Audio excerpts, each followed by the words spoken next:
दोस्तों रूस इस समय जिस तरह की रणनीति अपना रहा है और जो योजना अमेरिका और वेस्ट के खिलाफ वो तैयार कर रहा है, यकीन माने उससे अमेरिका और वेस्ट के पांव फूल रहे हैं। ये कोई इत्तेफाक नहीं है कि जिस समय रशियन फॉरेन मिनिस्टर भारत आए उसी समय आनन फानन में अमेरिका को अपने डेप्यूटी एनएसए और ब्रिटेन को अपनी फॉरेन सेक्रेटरी भेजनी पड़ी। इसके पीछे एक बहुत बड़ा इन देशों का डर छुपा हुआ है और वो है आरआईसी संगठन, जिसको दोबारा से पुनर्जीवित करने में जुटा हुआ है रूस, और इसमें सबसे अहम किरदार भारत निभाने जा रहा है। यही कारण है कि इस समय लगातार तमाम देशों के राष्ट्रीय अध्यक्ष और प्रतिनिधि भारत का दौरा कर रहे हैं। क्या ये एक नया समीकरण इस समय पूरे विश्व में बन रहा है? आरआईसी से क्यों पूरा वेस्ट डरा हुआ है और क्यों चीन भारत के कदमों में आ रहा है? रूस ने वो कौन सा पासा फेंका है कि भारत को लेकर पूरे यूरोप में हलचल मची हुई है?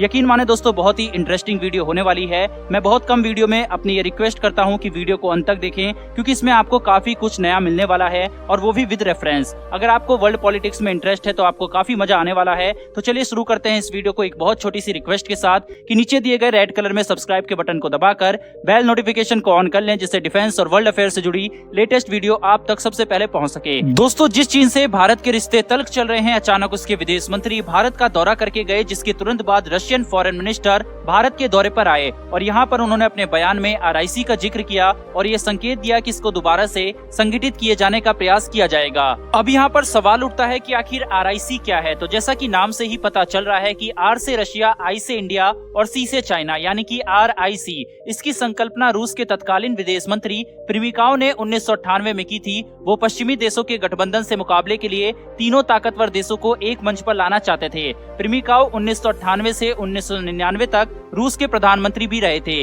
इस समूह का मकसद बहुपक्षीय हितों को बढ़ावा देने के लिए संयुक्त राष्ट्र और विश्व व्यापार संगठन WTO जैसे वैश्विक प्रशासनिक संस्थाओं पर जोर देना था, और आरआईसी नेताओं की बैठक पिछले कुछ सालों से ही शुरू हुई है। आरआईसी देशों के पास दुनिया की लगभग 20% जमीन है और दुनिया की जीडीपी में इसका करीब 35% का योगदान होता है। वहीं पर ये तीनों देश परमाणु संपन्न देश हैं। वहीं पर इनमें से दो, रूस और चीन, संयुक्त राष्ट्र सुरक्षा परिषद यूएनएससी के स्थायी सदस्य हैं, जबकि भारत की स्थायी सदस्यता की दावेदारी दिन पर दिन मजबूत होती जा रही है। अब यहाँ पर इन दिनों आरआईसी का जिक्र क्यों किया जा रहा है, उसको समझते हैं। इसकी बड़ी वजह यह है कि चीन और रूस भारत को मनाने में लगे हुए हैं, जिसके लिए दोनों देशों के विदेश मंत्री भारत का दौरा भी करके गए हैं। वहीं इस संगठन का जिक्र खुद रूसी विदेश मंत्री ने किया है।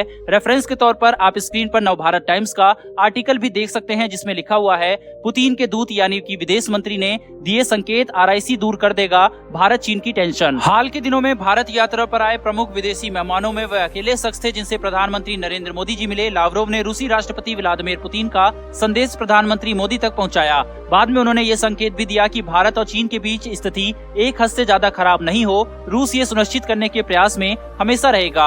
अब एक तरह से यहाँ क्वाड बनाम आरआईसी संगठन हो रहा है, क्योंकि रूसी विदेश मंत्री की बातचीत में यह संकेत साफ तौर पर उभरा है कि हिंद प्रशांत क्षेत्र में चीन को रोकने के लिहाज से बने भारत, अमेरिका, जापान और ऑस्ट्रेलिया के समूह क्वाड के कारण भारत को लेकर चीन का संदेह भी खत्म करने का प्रयास भी रूस करेगा। भारत और चीन के बीच अनबन का इतिहास रहा है, लेकिन आरआईसी ग्रुप की खासियत यह है कि रूस दोनों देशों के बीच एक पुल का काम करता है, क्योंकि दोनों ही देश चीन और भारत रूस की बातों को दरकिनार नहीं करते।